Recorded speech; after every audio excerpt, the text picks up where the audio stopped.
You're listening to Joe List's Mindful Metal Jacket on the Riotcast Network, riotcast.com.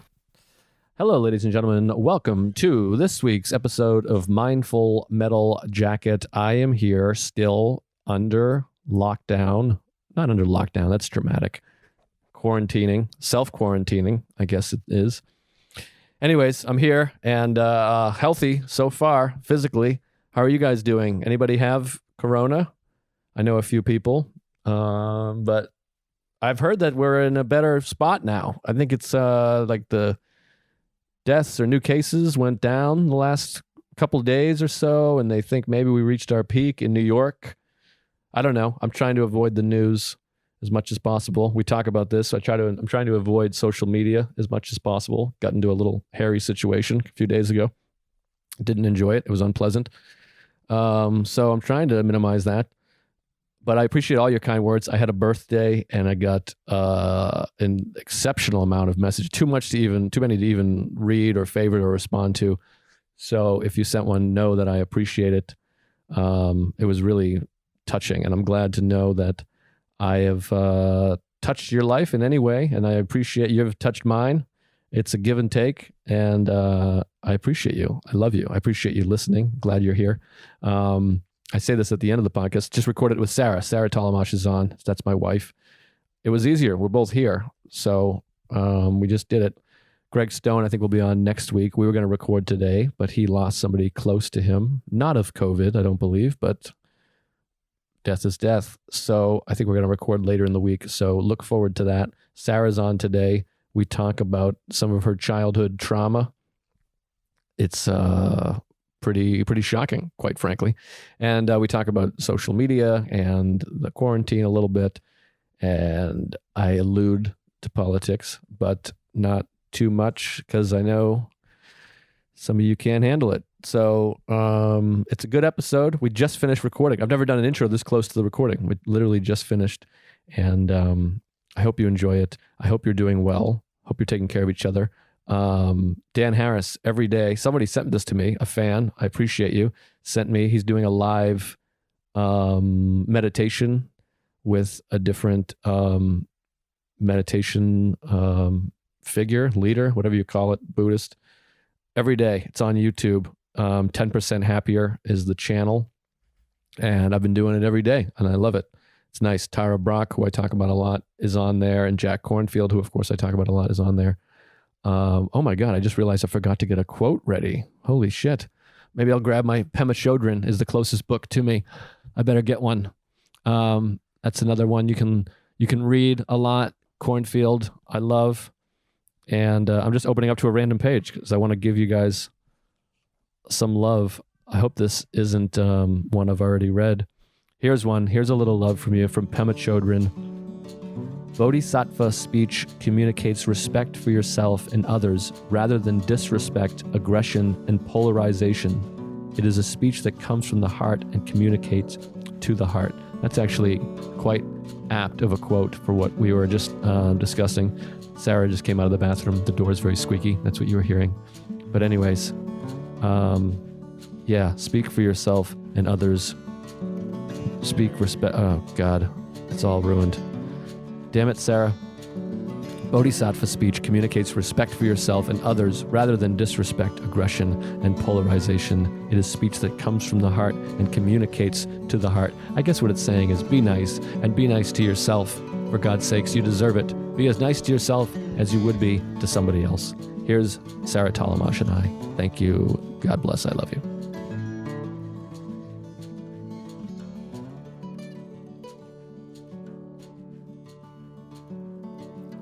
Hi, everybody.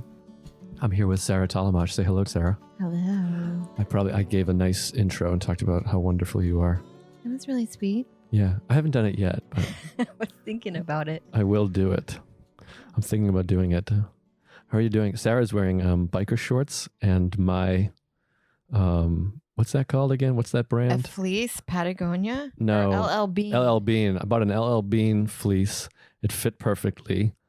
I loved it. I fell in love with it. I wore it for like 10 days because I had a feeling it might shrink.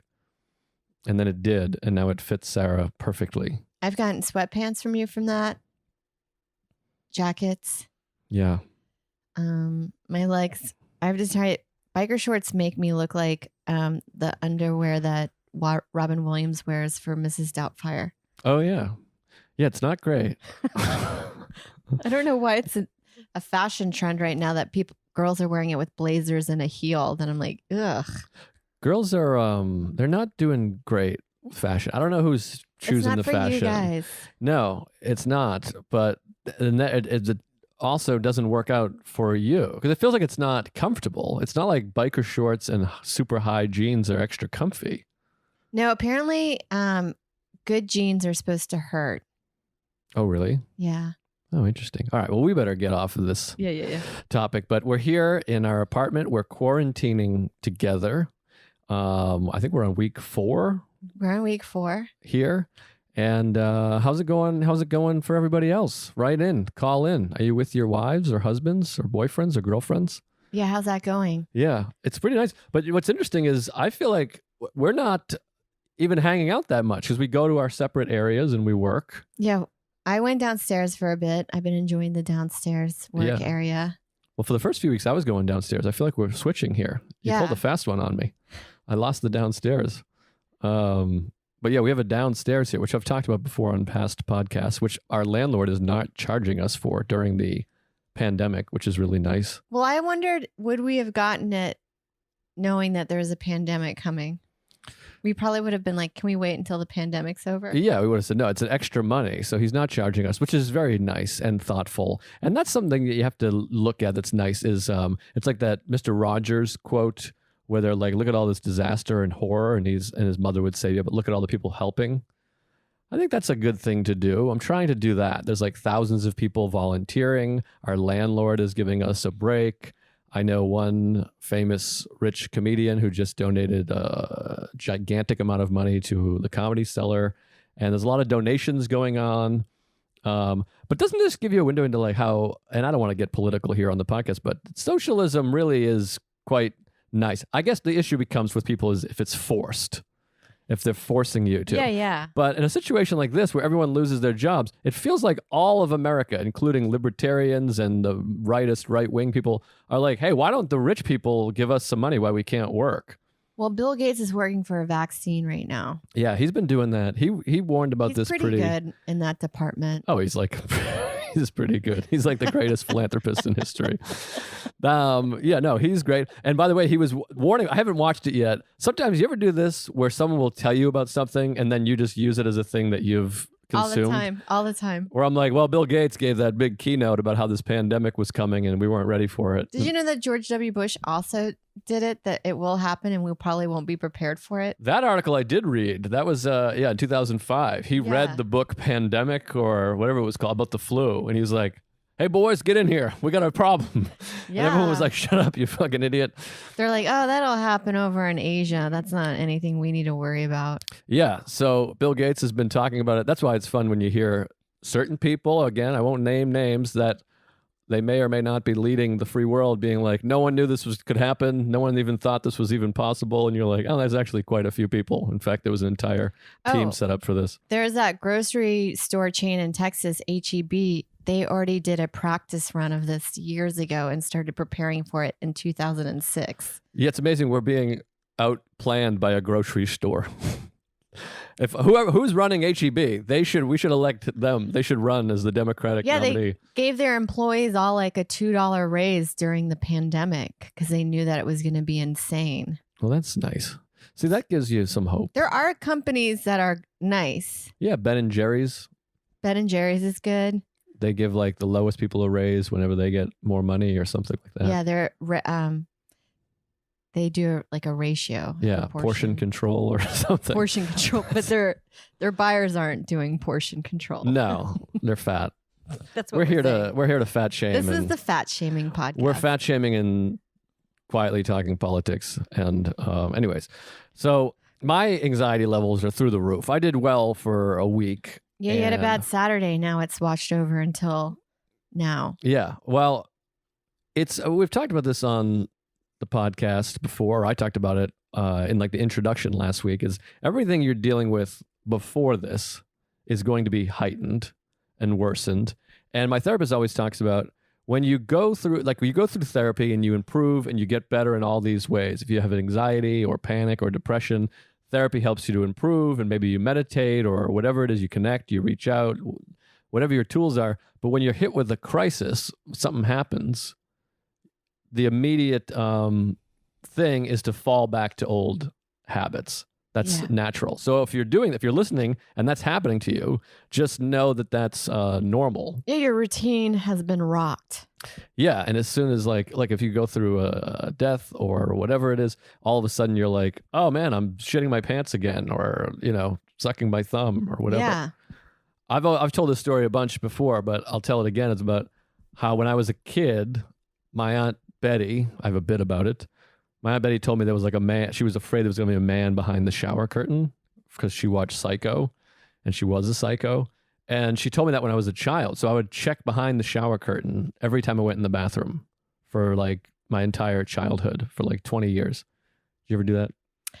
Yeah, I still do. Well, because I had that. My neighbors were bludgeoned to death when I was in elementary school. Oh yeah. Well, you really ruined my story by going right into your neighbors were murdered. Well, hold on. I want to come back to that because that's that's going to be the star of the show here. But that's a nice tease. Yeah. It's like we're doing it Tarantino style. Sarah's neighbors were beaten to death with a hammer when she was a child. A crowbar, excuse me. Anyways, my Aunt Betty told me to look the guy behind the shower curtain. So I would check behind the shower curtain every time I went to the bathroom, like 20 times a day, which I still go to the bathroom 50 times a day. Sarah pees once a week. I don't drink any water. But then I stopped in high school. First of all, I think because I was running 8 miles a day, I had no anxiety in high school, or very little, because I think I ran cross country and track. You're also really busy in high school. You have school, you have a nice social life, and then you're athletic.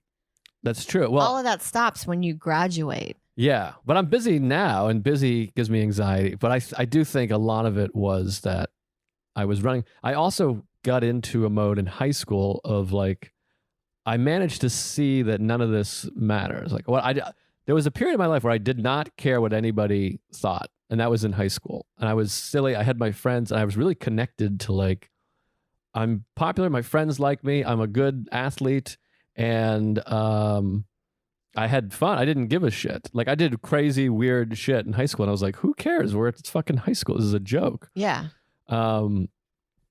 And now I care deeply what everybody thinks, which is my biggest flaw and issue. But anyway, so I would check behind the shower curtain. I stopped in high school because I was running and felt good about myself. And then the night of 9/11 happened. And that night I went into the bathroom at my parents' house and just checked behind the shower curtain.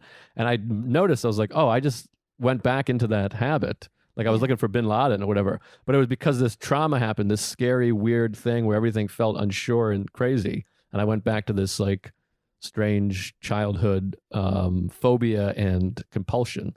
Now, when you check behind the shower curtain, are you already sitting down with your pants around your ankles? Because that's the only time I check in our bathroom. And I always think, you should have checked before you did this, because now you're in the most vulnerable position. Yeah, you just have to waft your little pussy smell at him and hope he's like, oh. No, I would check. I would leave the door open. I would check before I closed the door. I would look in the bathroom and be like, okay, I'm safe. And then I would shut the door and then I would masturbate. Yeah. That reminds me of my friend Artie Januario, who's a comedian in Boston. He's older. He's, I don't know, probably in his 60s now. But he said he would always start his car. He was from Revere in Boston, Italian family. And he would still, to this day, start his car with the door open and 1 foot on the street in case somebody was blowing his car up. Just because his uncle taught him that, like in 1958. That's so crazy, because like, how many people did you know die that way? Like, it was probably just one. Your dad tells you that, and then you feel like that's what you need to be doing. Yeah, there's weird things that just connect with your brain that you're like, okay, I guess that's what we're doing. Yeah. So he still does it. He's just always started the car that way. I've been in the car with him and he does it. Yeah. One of these days, hopefully it'll pay off. That would be amazing if somebody blew his car. Just a bad set at Giggles. Okay, so let's get into it now since you teased it. Because sometimes I think you like downplay this. You're like, yeah, it was crazy. I'm like, this has a serious effect on your life. Well, so, yeah, I guess in a way, because you grow up in the suburbs, which is kind of always told to you like this is the best place to live. And I grew up on a cul-de-sac, and it was.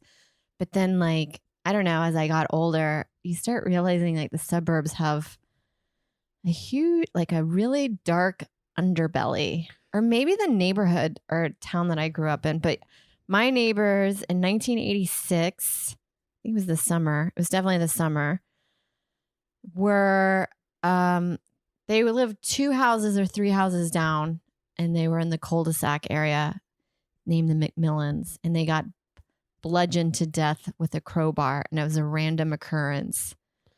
And the guy went to Kingwood. That's where I'm from. He was graduated. He already graduated.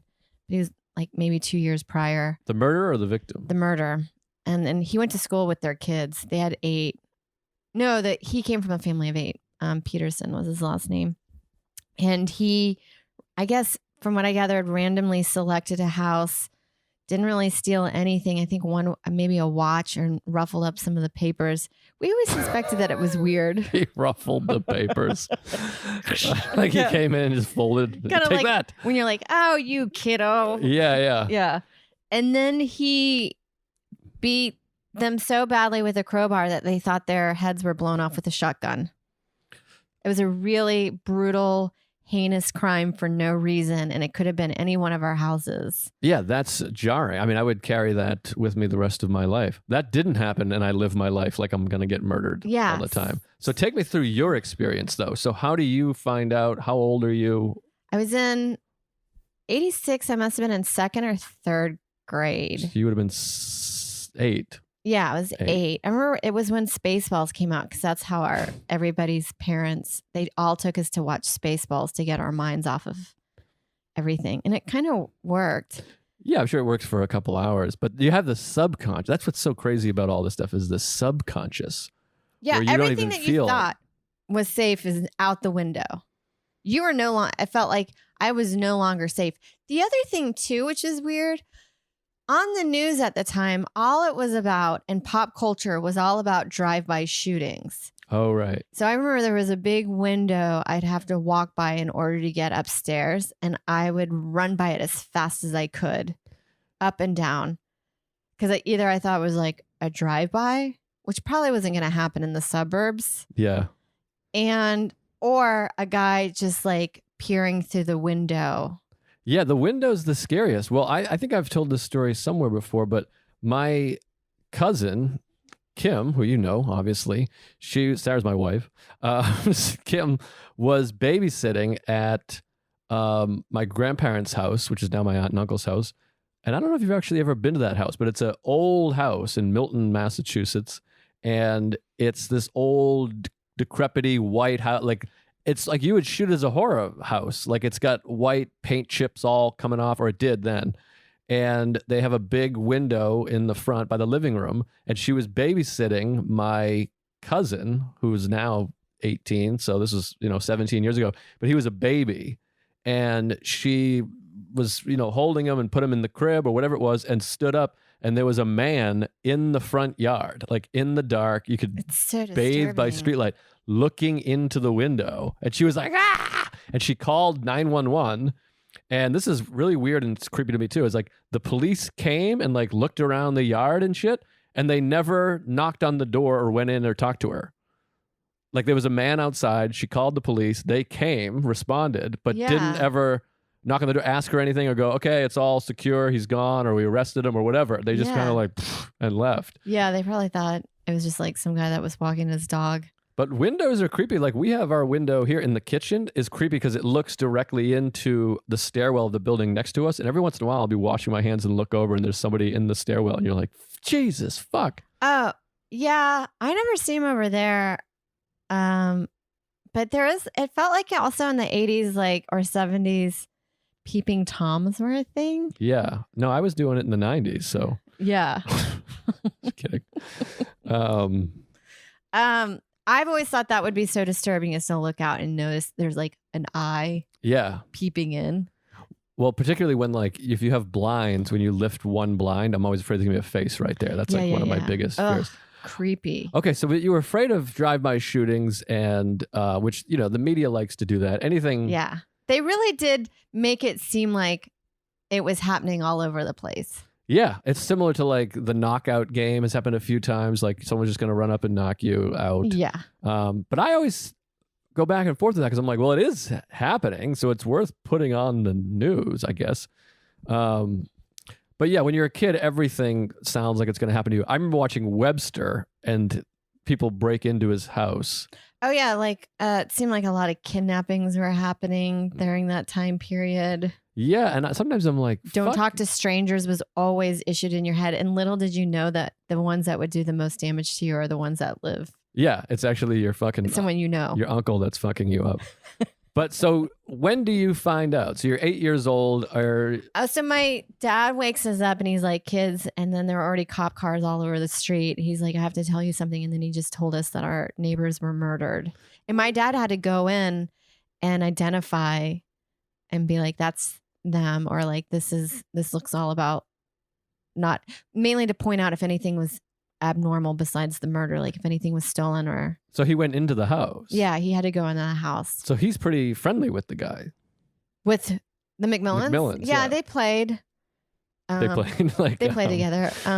Poker, I think. Okay. And people kind of knew each other on the street. Like we were all familiar, and all the kids hung out together. Their kids were a little bit older.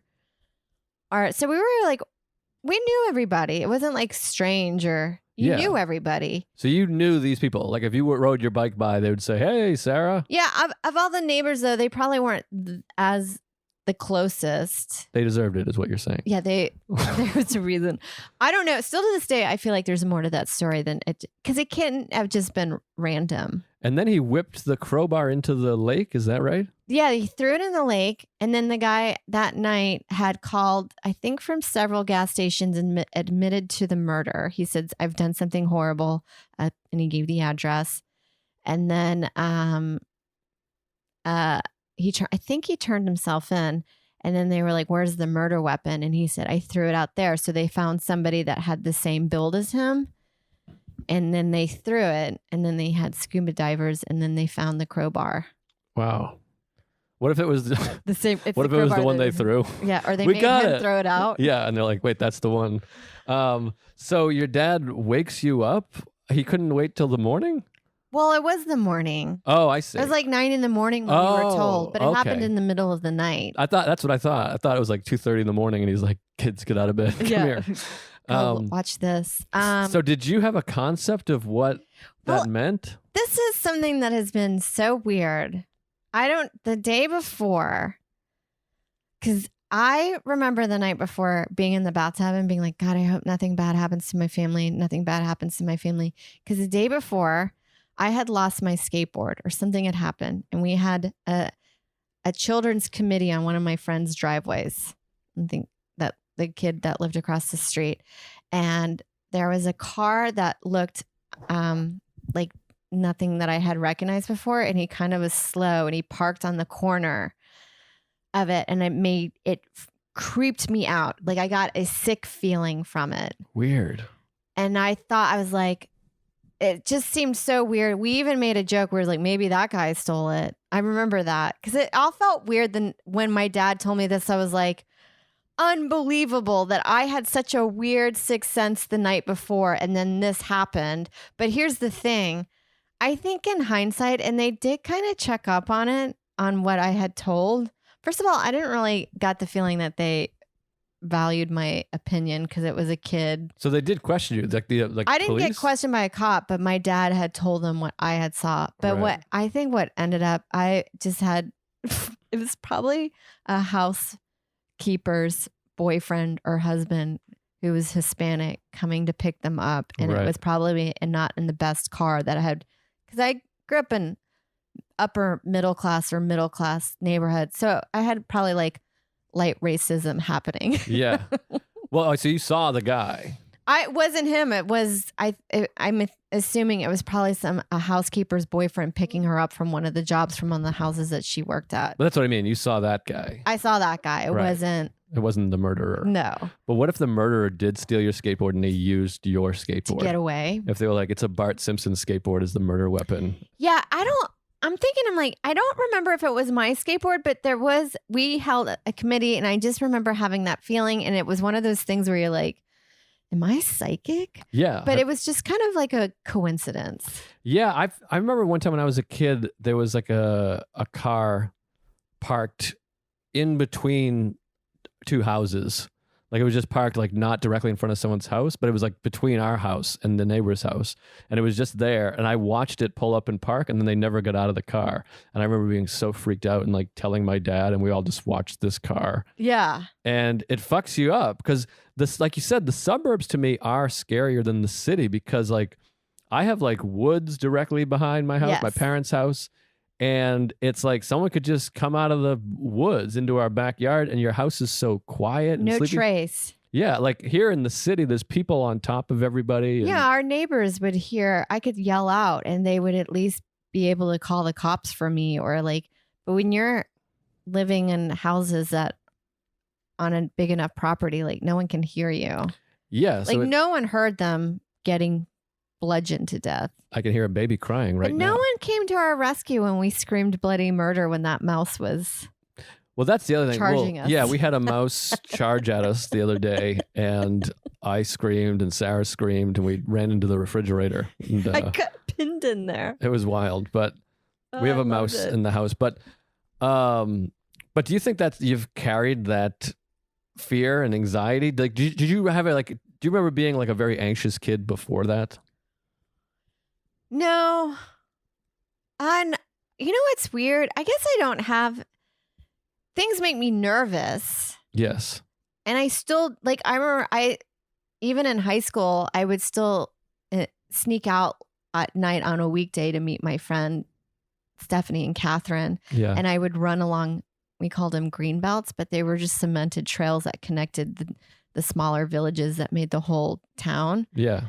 I would run along the green belt late at night at 2 a.m. in the morning to go to their house. And I remember being like, this is so fucking scary. Yeah. I mean, the woods at night is the scariest thing because you have the animal factor. But more than that, I always, like, we grew up in the woods, hanging out in the woods, and it always scared me because there was always rumors that there'd be a person in there, or you'd find something. Like, to me, whenever we were playing hide and seek in the woods and you'd see like an old shoe or a shirt, you're like, well, somebody was here. And that's creepy. Or like, there's always jokes about, you would remember when you would just like look at porn and it would just be in the woods.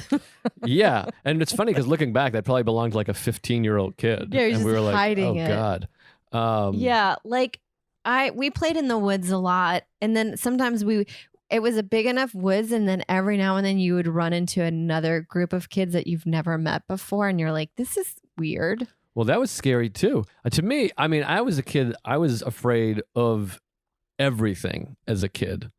Like swimming, the ocean, boats, fly, everything. Everything you could be afraid of. But to me, like bumping into kids from like another school or kids you didn't know or older kids was scary. Like if you're in 5th grade and you bump into an 8th grader, you're like, oh my God, are they going to rip our panties off and beat us up or whatever?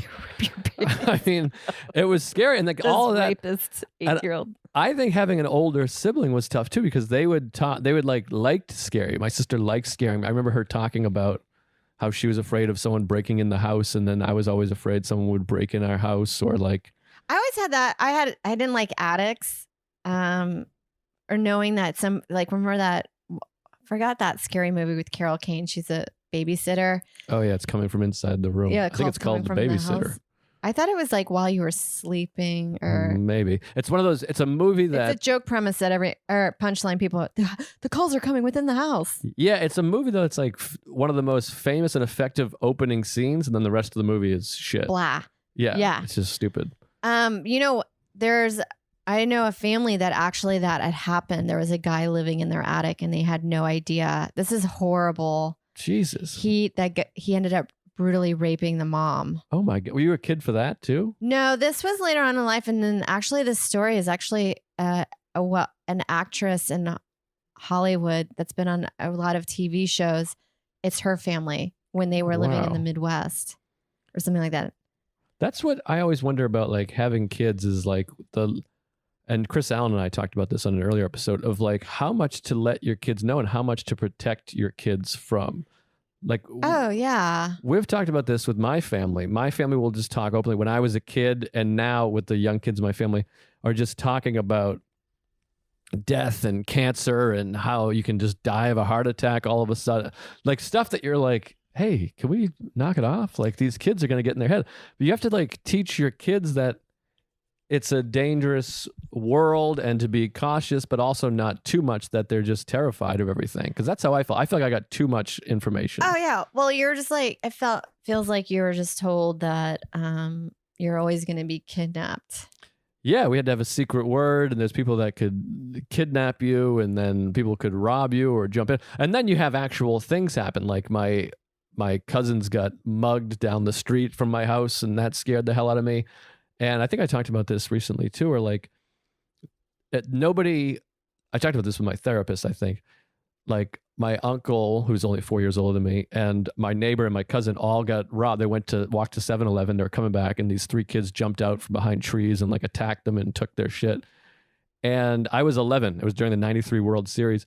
And I came home. They came home and they were like, we just got robbed. And they called the police, and it was this crazy thing. And nobody ever took me aside after anything. Was like, we're going to be okay. Sometimes stuff like this happens. It's They're just fine. an occurrence. It doesn't happen often. It's just like an unfortunate event that happened. Yeah. And how do you feel? Do you want to Yeah. talk about it? Like it was never addressed to me. Understandably, they were concerned about the kids that actually got mugged or whatever, but they were older. So they kind of had, some understanding of life. I remember just being like, oh my God, I'm going to get mugged. And I mean, you talk about feeling slight racism. After that, I was like, okay, black people are just going to run out of the woods and attack us. And nobody taught that either. You're like, no, that's just like those are just bad kids. Yeah, and that happens in no matter what race. Yeah, these assholes did this thing. But I definitely had that for years of like, Jesus, that's Stay crazy. away from them. Yeah. Yeah, and like my high school had 2 black, and I was close. We had close black family friends, so it wasn't like that crazy of a deal. But they were like, it was still like, all right, gee. And I was afraid of the wood. Every time I walked by that spot, I would walk out into the street a little bit to be like, I want to stay away from those trees right there. And I remember my parents would always do the, they'd always be like, bloody teenagers. So that I got in my mind that like teenagers were just like awful. Yeah, they are still the scariest to me. They are. When I see a group of teenagers walking down the sidewalk, I'm like, I don't want to pass them. I usually change to the other side of the street. Yeah, well, you had that incident on the train, on the subway platform, right? Where they were all yelling at everybody. Yeah. Wasn't that you? They were trying to go, like, as people walked by. I'm like, I know that happened, but that kind of stuff you see all the time. Yeah. Well, I had the one where I was on the subway, and it was like all my worst fears. We're just talking about trauma here on this episode. We should get into some solution of trauma, I guess. But I have some solutions after. I was on. Yeah, that sounded fucking. Like I have some products I'm gonna try to sell afterwards. Well, it sounded like you're like, yeah, you lock these kids up. Like you're like, oh, geez. Oh no, mine's easier. But I was on the subway here in New York, and I was heading to Hot Soup, Gary Veter and Mark Norman's show, and Matt Ruby, and I was on the last train car, and it was like 8:00 at night. So it was an empty train, and there was like a sleeping, like homeless guy or some kind of drunk sleeping guy on one end of the train car. I was alone on the other end of the car. And then at Queensboro Plaza, this young group of like teenage kids, punk kids, got on. There was like 7 of them. And the ride from Queensboro Plaza in Queens to 59th Avenue, Lexington Avenue, 59th Street in Manhattan is like a long ride. It's underground. So there's no cell service, and it's like a 5-minute ride. And they started yelling at the sleeping kid and spitting on him, be like, wake up, fuck you. Yeah. And the guy was just like completely passed out. And then they started yelling at me. I was just looking at my phone, and I was like shaking because it's 7 kids, and they're probably like 19, 20 years old. And they're like, if you look up here, I'll fucking kill you. And then the other guy was like, if you keep looking at your phone, I'll fucking kill you. And they're like, you fucking bitch. And they're just like screaming at me. And the train kept like slowing and stalling and stopping. And I was on the last car. I couldn't bail. Yeah. So it was this thing of like, all right, like I'm just like, what? Afterwards, certain comics are like, oh, I would have fucked them up. Or I'm like, the 7 guys, like, what am I going to do? Yeah. And they're like in the best shape of their life. Yeah. And this is pre MMA, by the way. And I'm like, what am I? I'm just going to tune up these 7 guys. Yeah. But it was fucking horrifying. And I remember just shaking. But again, it feels like you're a kid. Like you're just shaking, being like, oh my God, what's going to happen? I'm in danger. And all of a sudden, like your body just puts together a shit. Yeah. Like all of a sudden your body's, I have like a huge dump I have to take. We'll do this. This is all we can do right now. We'll just make a turd. Yeah. And they just make a big log. And luckily I got to the train station. I got off. And then I see people like getting on the train. Throw it at them. That's what your body's Just like. Here, use this. Take a shit and whip it at them. That would probably, be successful. That's my plan. That's one of my plans. I always thought that was my plan if I was about to get sexually assaulted. It's just like piss and shit as much as you can. I think that's one of the things that's out there. Okay. That's like recommended. That makes me feel good. Yeah, you came up with it, but somebody stole it because I think it's in. I think Apollo had a bit about that. And is that a fear of yours currently, constantly, of just being sexually assaulted, raped, kidnapped? It is. I think after a certain while, I don't know if this naturally happens, but as you get older as a woman, I feel like certain people, probably the way that you hold yourself. I'm also not walking home drunk anymore like I did in my early 20s. Right. But you do listen to music loud when you're walking the city. I do listen to music. But I do usually, if I'm walking home late at night by myself, I usually turn it down so I can hear. Yeah. Also, I just want a nice soundtrack if something bad happens. Yeah, if you get attacked. But I feel like I don't feel like I get fucked with it. But sometimes if I see a guy walking towards me and it's late at night, a lot of the times I will cross the street. I don't care what kind of, if that insults them, I'm like, I'm sorry. I just got to look out for myself on this one. Yeah, I get it. The other problem with that is it's like, even that's not an impenetrable fort. Like the guy's like, oh, okay, I'll go over there and get her. No, I know. Oh, it's just like, I don't know. It's one.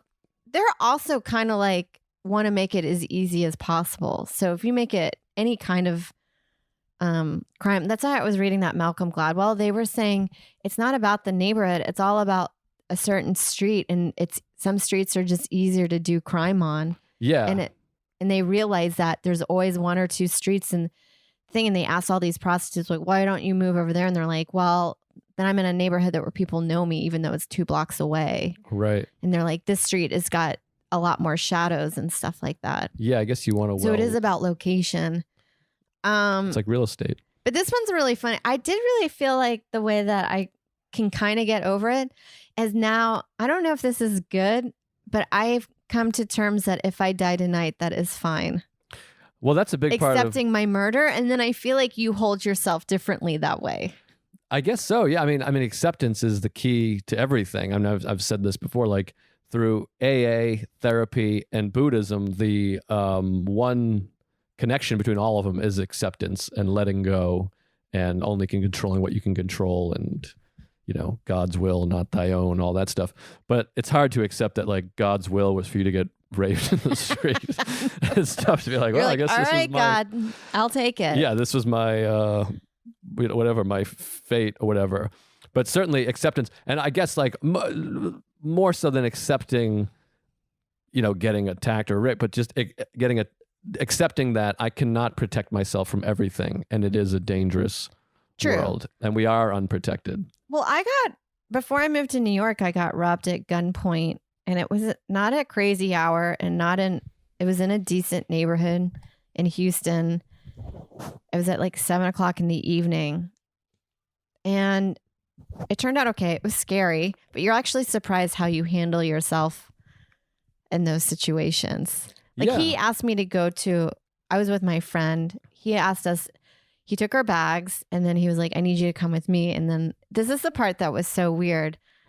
I remember being like, no, we're not leaving. I'm like, you already got what you wanted. We're staying right here. Because Oprah was always like, you never go to the second location because your chances of survival are so slim. Way to go, Oprah. I know. But then the other thing after that, you're like, I can't believe I stood up to a guy that had a gun in my face, but I can't tell the boyfriend at the time that I don't want to drive him to his pot dealer's house to get weed. Yeah, that's interesting because Yeah, and that still didn't change you moving forward. Like you have a hard time being like, we're going to eat at this restaurant. You're not an assertive person. No, but when it unless I came have to a that, gun. yeah. I should put a gun to you and be like, what do you want to eat for dinner? Yeah. And then you could really flourish. Yeah, you need a gun. But this is what I talk about a lot also, is that there's a lot of studies that the people that are the most anxious are the best in crisis. Well, honestly, right now during this quarantine and pandemic, it's not super crazy, but I have to say that I'm doing better than I thought. Like I'm kind of thriving right now.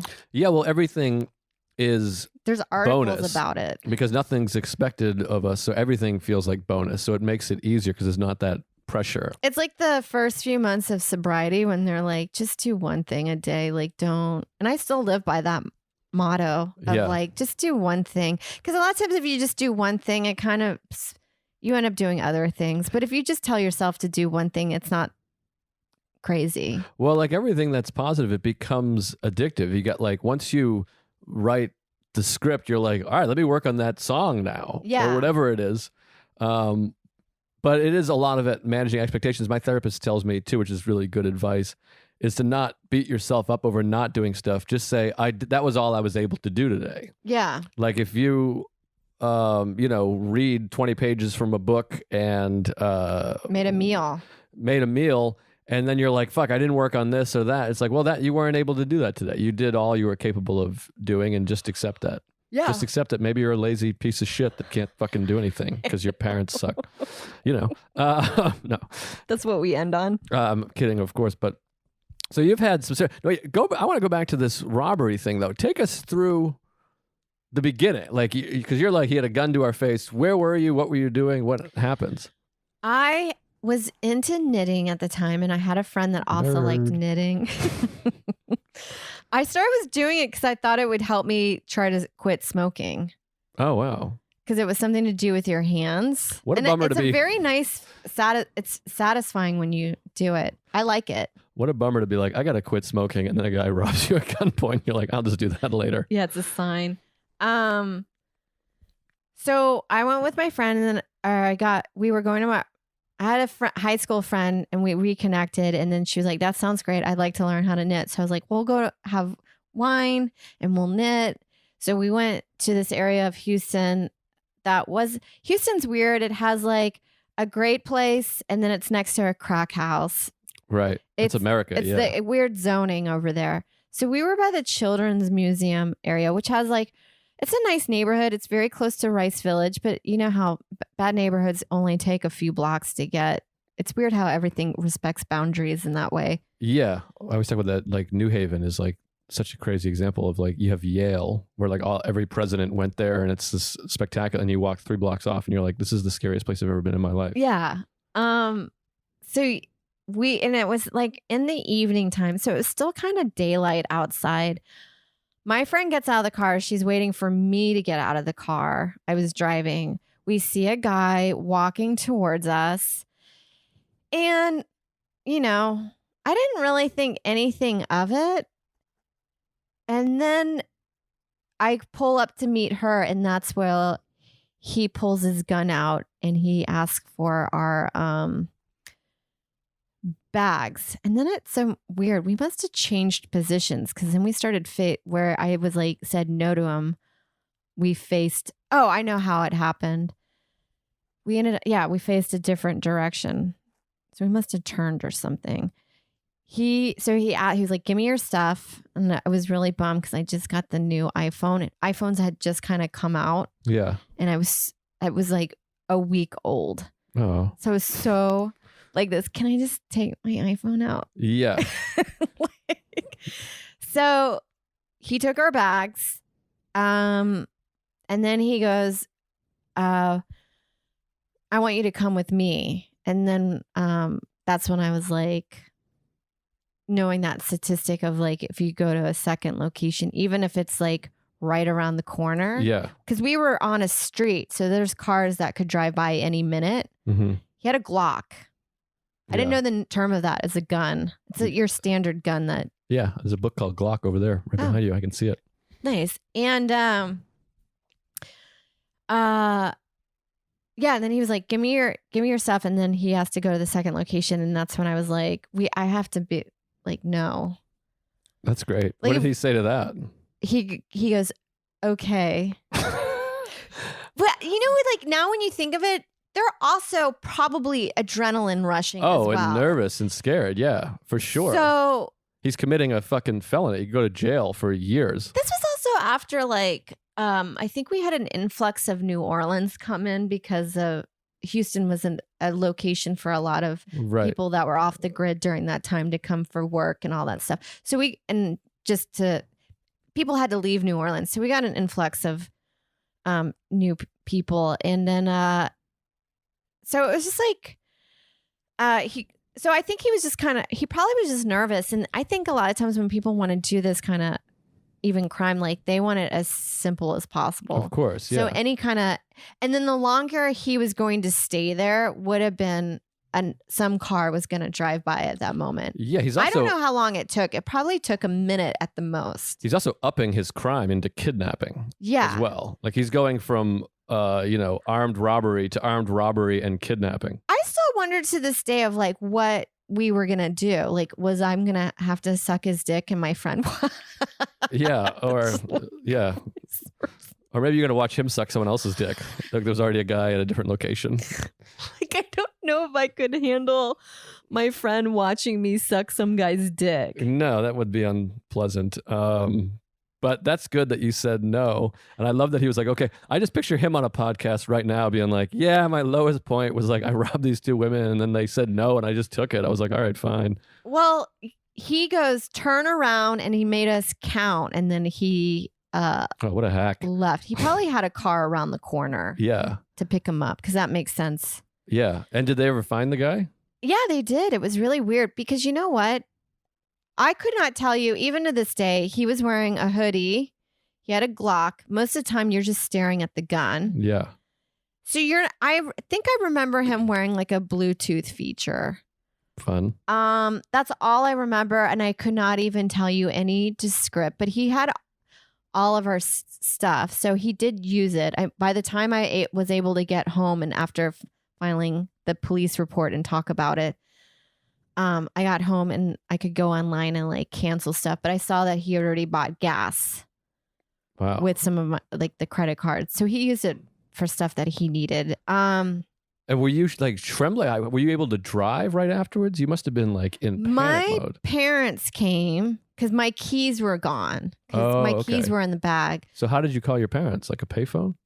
From a house phone. Unfortunately, like at that time, everyone still had landlines. My parents still have the same landline that I had as a kid. So you walked to someone's house and knocked on their door? No, we were at close to my friend's apartment. Oh, okay. So then we did. And then my friend and I were like, kind of this thing of like, once we realized he had gone, then we were like, oh my God, what was happening? Like we started like the release of tension had left. Like you're so calm and cool. And then when it's gone, you're just like, that was so crazy. Oh my God. Now I kind of think it's kind of funny how we.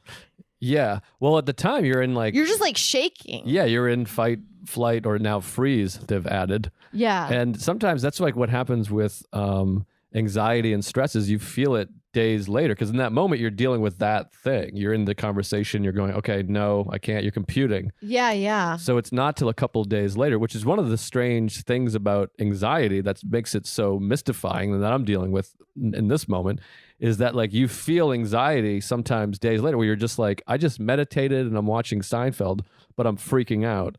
And it's like this weird thing where like subconsciously or consciously you're freaking out about something that happened 4 days earlier. I never feel stressed in that moment. I'll usually have maybe like after, on stage, if I feel like I'm getting put in a corner and I'm eating it, all of a sudden my mouth goes dry. And yeah, because you get severe anxiety in airplanes and before shows. You still get performance anxiety. It's real awful. Bad. And it's interesting to me because it doesn't even matter how low stakes the show is. Yeah. What do you think that is? I don't know. We're still working that out. And then I had to take a break from Alan because I can't afford it right now. Yeah, you go to the same therapist as us. Everyone's familiar with Alan. Yeah. People know. Yeah, everyone knows Alan. Almost, I would say like half the guests of the show go and see Alan. Yeah. But you love he him. thinks it stems from childhood and that a lot of things that have happened in my life were dismissed. Right. And so I feel dismissed or not heard. But how does that? And so a lack of confidence. Right. And now I care about what people think.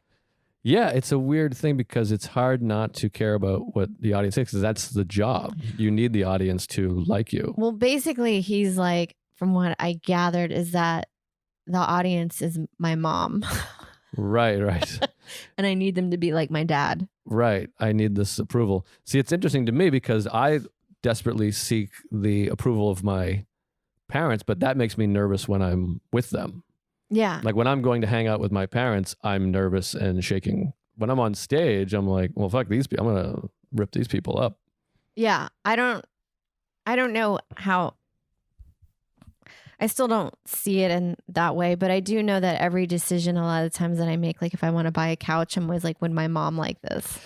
Yes, I have that too. And I'm thinking about. So whatever I'm talking about, I'm like, oh, I think my mom would hate this, what I'm doing. But actually, she's a little bit more open than my dad was, especially in the later years. Yeah, your mother's very funny and she has a dark sense of humor. Yeah, darker than my dad. Yeah, but he's very funny too. Both your parents are very funny. Yeah. And your parents never came and saw you perform. They did in the beginning, and then when I was at the worst. Yeah. They sent me flowers, and they were like, we were really proud of you up there. That's great. That's beautiful. I never got any flowers. And then they stopped going. And I don't ever want them to go. I don't really feel like I can be myself while I'm on stage. I do it because you have to. You know what I mean? You're like, these are the jokes I wrote. And back then, they were probably darker and dirtier. Wait, what do you mean? You feel like you can't be yourself when you're on stage, or you can't be yourself in front of your parents? Both. Oh, that's tough. Well, like, I don't know. There's times where my mom's like, Sarah, why do you find that funny? Right. Yeah, she can be judgmental towards that stuff. Yeah. Well, but to me, you're yourself when you're with your parents, but you're just not showing one side of you. That doesn't mean it's not necessarily yourself, I feel like. Like if I'm... Well, I can't be full me. Right. Like you can't... like when I'm hanging out with certain people, whoever they are, like your parents, I wouldn't say cunt in front of your parents. Yeah. But I still feel like I'm being myself. I'm just not saying cunt. Yes. But there's some things you want to talk about openly and also humorously. And then I just feel like, I don't know. But maybe we have a thing, because we have a thing of like our parents should love us no matter what we say or do, because just by the nature of us being their children. Yeah. But I guess we didn't get that feeling always, maybe, or something. No, well, there's like an emptiness that's happened. And I'm using comedy to fulfill it. Oh, of course. Yeah. So when it doesn't go my way, it feels awful. Yeah, of course. So you're worried that it's not going to go well, and then that'll be the judgment. I mean, if it doesn't go well, and that's my value. You're a piece of shit. Yeah. Where like comedy shouldn't be your value. See, I think this is why I don't get performance anxiety so much, is that I'm like, if this doesn't go well, they're fucking idiots. Oh, I use it as like, if they're not liking me, there's something horrifically wrong with me. Yeah. See, that's the issue. You got to be like, these people are fucking morons. But that being said, somehow, if they're not laughing in the audience, I'm like, well, they don't get it. Or sometimes I've gotten better now. I'm like, maybe they got something going on, or there's a language barrier, or they're dealing with their own thing. That's more of a Buddhist approach, I guess. Yeah. But then I have people tweet at me. This is what I've been dealing with. This is where my current anxiety comes from. Is just a few people on Twitter saying you suck, or you're a piece of shit, or whatever it is. It makes me fucking crazy. That one, I will feel bad about it, but it won't last as long as eating it at a show or having a bad show experience. Yeah, I guess. I don't know why, even though they feel like they should be the same. Right. Yeah, I don't know. I get it, but I've been getting it. Like, this is why I got to take a break from social media as much as possible, because it's such a fucking horrific cesspool. And I had a traumatic event last Saturday where I promoted my friend's special, and I've had people don't care for him. Apparently Joe's a really bad person. Yeah, so you're just a bad person. And this is Which is an unfair statement. Of course, thank you. Your statement's an understatement, I would hope. I would like to think you think I'm a great person. No, you are a good person, but I just feel like I hate that these people work in black and whites. No, they're horrible, and it's just Twitter itself. Instagram, there's so much less of it, but the problem with Twitter is it like systematically uses like a computer to send things to people that they'll hate, myself included. I get these things of being like a 28-year-old with no prior health problems just died. And it's not someone I follow. It's just like, you guys just gave this to me. Yeah. Stop it. I don't understand that. I do not understand how Twitter shows you tweets of people that you're not even following because maybe someone that you are liked it. Yeah, someone you liked it. There's a reason why I'm following and not following people. Exactly. And then you've read an article that's associated. Like they see I've Googled fucking underlying health condition. Do people die? And so they go, well, here's someone. He Googled this. I mean, that's what's creepy. And obviously it's been talked about a lot is like our phones know us better than we know each other. Oh. Like your phone has a better understanding of you than I do. Because it's like you're typing your thoughts directly into it. Yeah, that's what Google searches. Of course. Yeah, it's crazy. What you're searching for is actually all your thoughts. So your phone is reading your mind. They know exactly. It's actually really impressive data that they pull up. They know you to a T. I mean, just look at your Instagram ads. It's on point. No, it's weird. Yeah, I got one the other day for how to make your dick smaller because they know... they know I have a what huge you've been cock. searching for. But yeah, so that part I have to get rid of. And somehow it's like these people that are literally, they're just like trolls. They have a fake name and a fake face, write stuff. And I get into it with them about their politics or whatever. And it's just, and now I get it from both sides, which I should connect to and be proud of. I should be like, we're putting ourselves out there and taking whatever a stance, as stupid as that sounds, or whatever. We believe in something and we're representing what we believe in. Yeah. But it is a bummer, and it takes the fun. It makes you want to just quit and leave and go live in the woods. Yeah. Well, that's why I think I like doing online content better than shows. See, we're the complete opposite. Yeah. Just because I have a easier time of blocking people out and not dealing with them as much as like a show, because it doesn't feel like in a show when somebody's like not into you, all of a sudden it feels like work. Right. Where here you're just like, you're out. Yeah. Like, I can't kick people out of shows. No one ever lets me do that. Right. Well, my issue a lot of the times with what I deal with on social media is not even people being like, you suck. It's people saying stuff that's like not true. And then I have a debate as though I make the mistake of debating with people as though they're going to be like, oh, okay, that's a good point. I didn't realize that. Yeah. Yeah. And instead I should be like, oh, these people are living in an alternative reality. And it doesn't. Well, it's like I showed you. That's why I like that RuPaul quote. Oh, yeah. What was that one again? I don't know. Let's go look it up. Sarah. Let me read it. I'll get it really fast if I can find my phone. I don't know where my phone is. Yeah, don't worry about it. It's about people that are dumb. Yeah. Avoid people that are dumb. Don't try to convince them. And don't try to educate. Just walk away. And yeah, it's not your responsibility to teach them. Yeah, that's what I got to work on. But the phone is such an addiction because as it's been talked about, it's like food addiction. You need to eat. Like I need my phone. I communicate with my phone, and it's also my weather app and my alarm clock and all that shit. Your emails and how people contact you. And it's nice because I enjoy hearing from people that say the podcast is great. But if you're enjoying the podcast, email me, joelistcomedy@gmail.com. If the podcast, if you have something really nice to contribute, because I'm going to try to look at the Twitter and Instagram less. But it's definitely frustrating. We let other people. I think you and I have a similar issue of being disconnected from reality and how we relate to it, how we let other people dictate how we feel about ourselves. Yeah. I let it all the time. It's so crazy.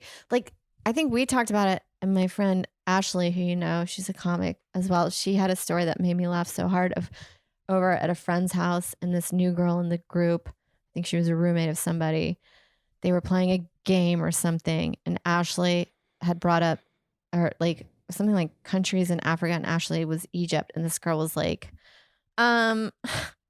Egypt is not a country in Africa. And she said it with such strong conviction, even though it's obvious. It's like one of the first things you ever learn in social studies when you're a kid. Yeah. It's like, because it's like one of the first civilizations that you ever learn about, and you know exactly where it is. Like, you could probably point Egypt on a map more than any other state, probably. It's funny to be like, what is it in Europe? Yeah, Is it in South America? well, that's what Ashley was like. Well, if it's not in Africa, where do you think it is? And she's like, well, it's not in Africa. And she was so strong in her conviction. And Ashley knew, fine, but she still went to the bathroom and just Googled it really fast, which makes me laugh. And we've talked about this before. I have a bit about that. Where these people that are so stupid can be so confident that it shakes you to the core. Yeah. And it makes you, for a brief moment, when you know fine well that you are right. Of course. I mean, that's what we're dealing with now on a grand scale. Yeah. And again, I won't get too into specifics so I don't have to fucking deal with people. But that's what we're happening. Fact. Of course. Yeah. And that's what's happening on a grand scale. And then millions of people are like, he didn't say that. He was He did not say that. Yeah. And you're like, what? But I digress. And then it makes you angry. And in reality, we should be like, oh, these people are sad. And this is more of an AA and Buddhist way of looking at it, is like, oh, these people I should pray for these people. There's something wrong. They're misguided. They don't understand. Yeah, but then they're voting. Reality. Well, I'm trying to move off of the political part, but into like a person. Egypt is not in Africa. I mean, Egypt is in Africa. Yeah. And he did say that. Or that did happen, whatever it is. I mean, I have the bit about it, about the cab driver saying that Dallas-Fort Worth Airport is bigger than Maine. Yeah. And I was like, this guy's a moron. And after 30 seconds, I'm like, shit, maybe I got to look this up. But like, and then you're mad at yourself for being like, why did you think? Why did I double guess myself? Yeah. So that's what I get annoyed about.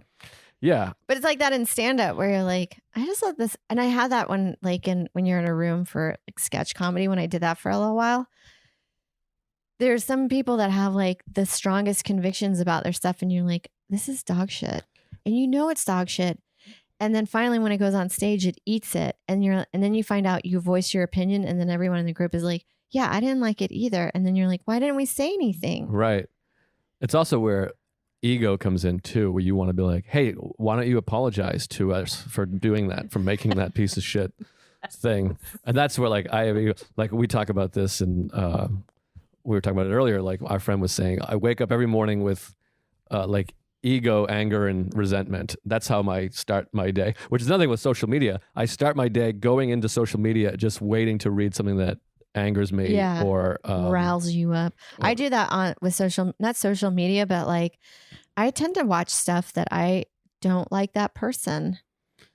That I've tried to make it into a bit of like, instead of YouTube being like, instead of like, since you like this, you'll like this. It should just be like, since you watch this, then you're really gonna fucking hate this. Well, I think part of that, part of that is another therapy thing, and I've been doing that a lot with this situation, the pandemic, is that you have anger in the way it's been handled, and sadness in people dying, and also like missing out on all these fun plans and like all this stuff we worked towards to create a life of whatever it was, shows or travel. We had a vacation, or seeing our family, seeing loved ones, making money, and all these things get canceled. A wrench is thrown in it. So it's very sad and it's very upsetting. And so you want to focus this energy on something. And so I'll go through Twitter until I find somebody saying something that is categorically false, and then just be angry. Look at this. Because it puts that energy towards this anger instead of just feeling the sadness that I should just feel and connect with. And that's where mindfulness comes in, is just feeling the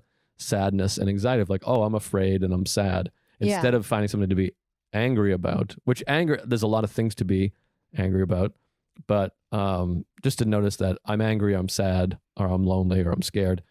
And those are like natural feelings that we should connect to, instead of being mad at some fucking idiot's tweet. I know, maybe you should, instead of like trying to find something that you'll hate in the morning, you should find something that you like maybe listen to a song, or like a video that makes you happy. That's what's interesting though. I watch Seinfeld, I have my peanut butter bagel, and it's nice. But the brain, and there's all these studies about this, those things don't hook on as well for whatever, because the brain, and I say this every week, is like a problem solving muscle. Yeah. Like the brain is not the natural thing is not to be like, this is all great, this is really awesome.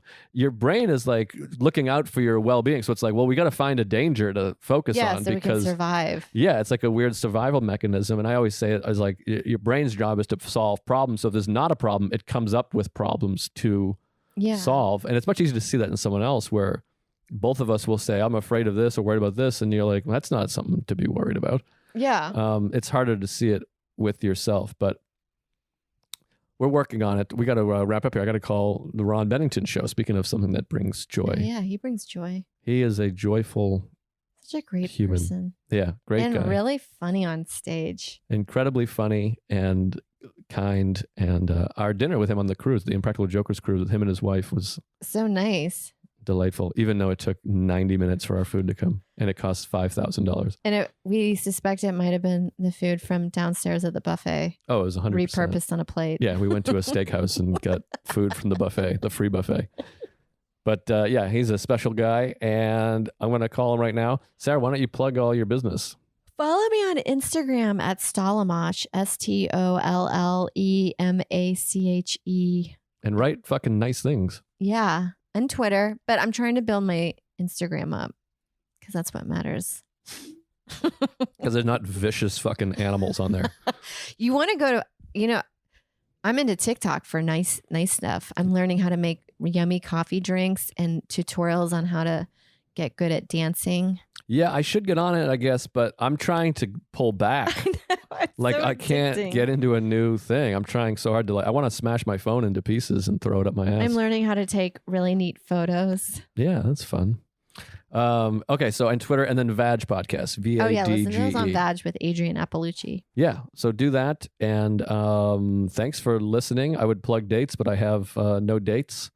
So check out the show. You can email me at joelistcomedy@gmail.com. And thanks for listening. And tell some friends. That's the best thing you can do for this podcast, is go tell people that this was really helpful and nice and interesting and fun and relaxing.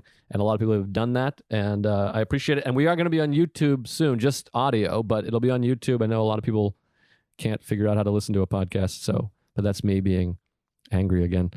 So thank you guys very much. Take care of each other. Stay in as much as you can. Wash your hands. And be nice. And what's that? You wash your butthole. And wash your butthole, yeah. And eat your wife's butthole. Sarah won't let me eat her butthole. But thank you for listening. I love you, and I appreciate you. Bye. Mindful Metal Jacket is hosted by comedian Joe List. Produced by Joe List. Edited by Matt Kleinschmidt. Executive producers Robert Kelly and Matt Kleinschmidt for the Laugh Button Podcasts.